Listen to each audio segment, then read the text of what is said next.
Supreme court of India ने तय कर दिया कि 3 महीने आपको नहीं मिलेंगे। क्यों देना है?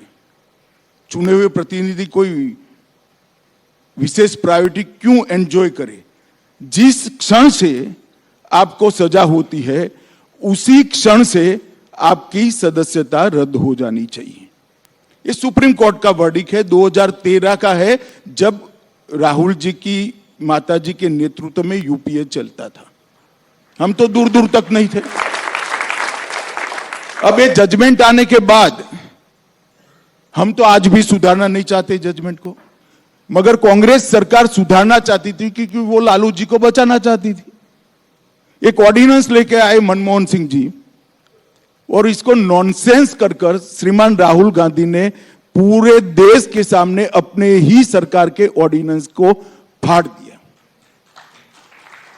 अब उनके फाड़ने के बाद किसकी मजाल थी कांग्रेस सरकार में कि इस ऑर्डिनेंस को कानून में बदले, विड्रॉ कर लिया गया जी। आज अगर वो कानून होता तो वो शायद बच जाते, इतनी हाई तौबा नहीं करनी पड़ती। और दूसरी बात, उन्होंने अब तक अपने दोष पर रोक लगाने के लिए, कन्विक्शन पर स्टे लेने के लिए अपील भी नहीं की है। किस प्रकार की एरोगेंसी है?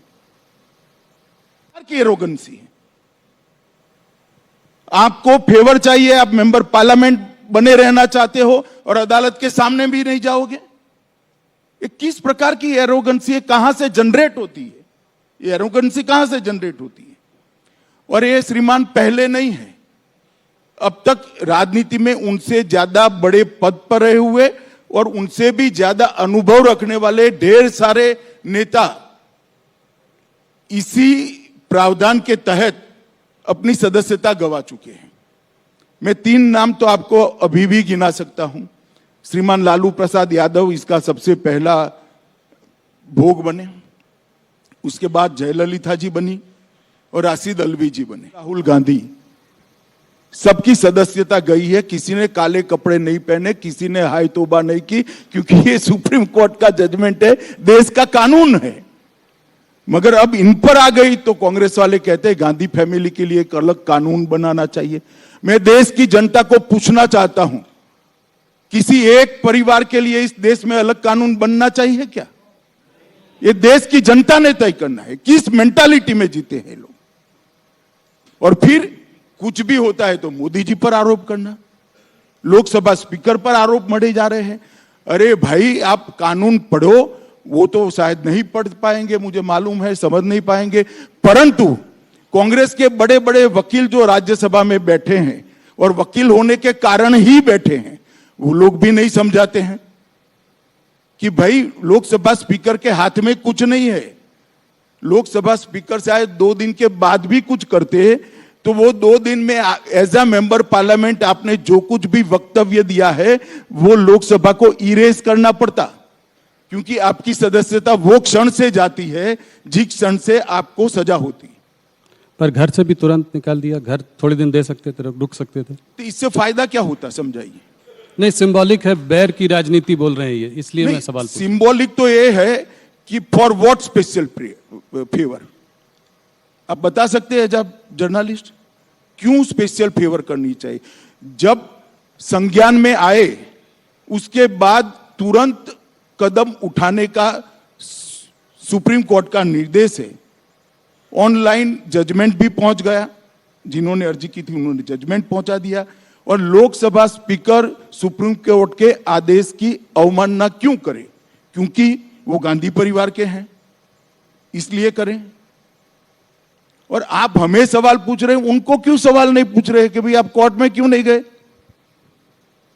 बताइए, आपको पूछना चाहिए या नहीं पूछना चाहिए?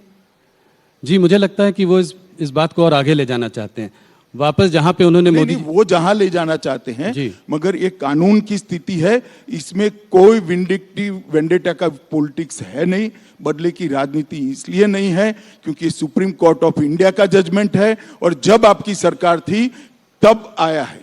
जी, अब राहुल गांधी ये कह रहे हैं कि कर्नाटका में भी जो पहली रैली वो करेंगे वो कोलर में करेंगे, जहां उन्होंने ये अपशब्द मोदी जी के लिए किए थे। तो इस बात को वो आगे बढ़ाना चाह रहे हैं। क्या ये चाहते हैं कि उनको इससे कोई सहानुभूति मिलेगी? क्या इसको ये मोदी बनाम राहुल का इलेक्शन बनाना चाह रहे हैं कर्नाटका में? देखिए, अगर वो वही जगह से भाषण करना चाहते हैं तो हम कैसे रोक सकते हैं? डेमोक्रेसी में हर कोई व्यक्ति, लोकतंत्र में जहां से कुछ भी बोलना चाहे बोल ही सकता है। इसमें मुझे कोई आपत्ति है। और मोदी बनाम राहुल करना चाहते हैं तो भी मुझे आपत्ति नहीं है। भाजपा के लिए जीतने की इससे बड़ी कोई फॉर्मूला ही नहीं हो सकती।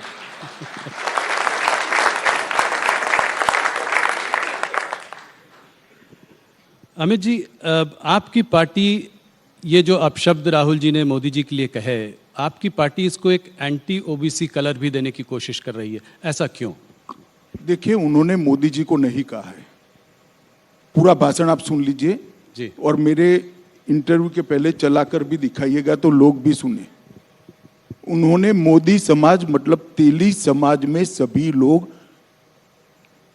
क्यों चोर होते हैं ऐसा एग्जैक्ट नहीं कहा। उन्होंने ये कहा कि सारे चोरों का सरनेम मोदी क्यों होता है, ये कहा है जी। तो वो उन्होंने ओबीसी समाज का ही जानबूझकर अपमान किया है। इसमें पार्टी के बनाने का सवाल नहीं है, उन्होंने बोला ही ऐसा है। और जो महाशय कोर्ट में गए इसके खिलाफ, स्टेटमेंट के खिलाफ, उनका कंटेंशन भी वही है और जजमेंट का सार भी वही है। आगे ये भी कह रहे हैं कि मैं कोई सावरकर नहीं हूं जो माफी मांगू, गांधी माफी नहीं मांगते, इसको आप कैसे देखते हैं? देखिए, उनको माफी नहीं मांगनी है तो बेल भी नहीं जमा कराना था। महात्मा गांधी ने किया था एक बार, अंग्रेजों ने उनको सजा करी तो कहे मैं पेनल्टी नहीं भरूंगा, माफी नहीं मांगूंगा, पेनल्टी नहीं भरूंगा, दंड भी नहीं भरूंगा, सब कर दिया। तो इन्होंने भी करना चाहिए था। मेरी जानकारी जो है 15,000 रुपए का मुचर का भरकर वो बेल लिए हैं जी। और दूसरा, माफी न मांगनी हो तो न मांगे, मगर सावरकर जी के लिए इस प्रकार के शब्द नहीं करने चाहिए।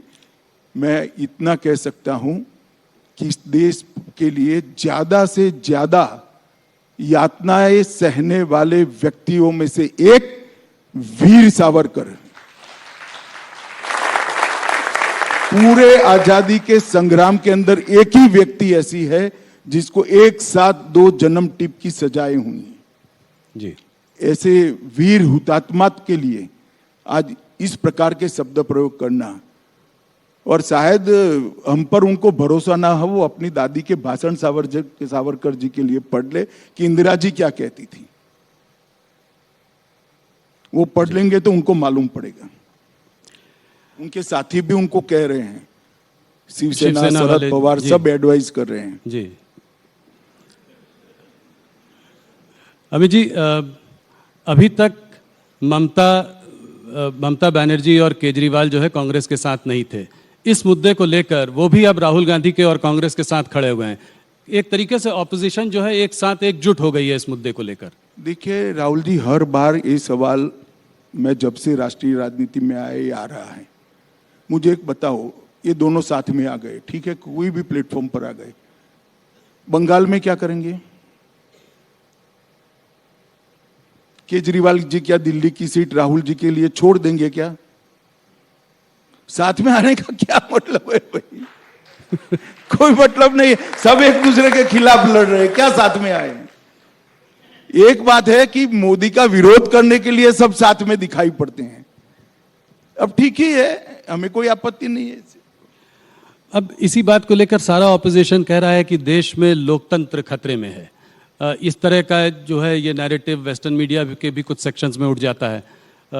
तो क्या इस डिस्क्वालिफिकेशन के मुद्दे को लेकर आपको लगता है ऐसे नैरेटिव को कुछ बल मिलेगा? कुछ नहीं, मगर ये लोकतंत्र जब लालू जी डिस्क्वालीफाई हुए तब खतरे में क्यों नहीं पड़ा?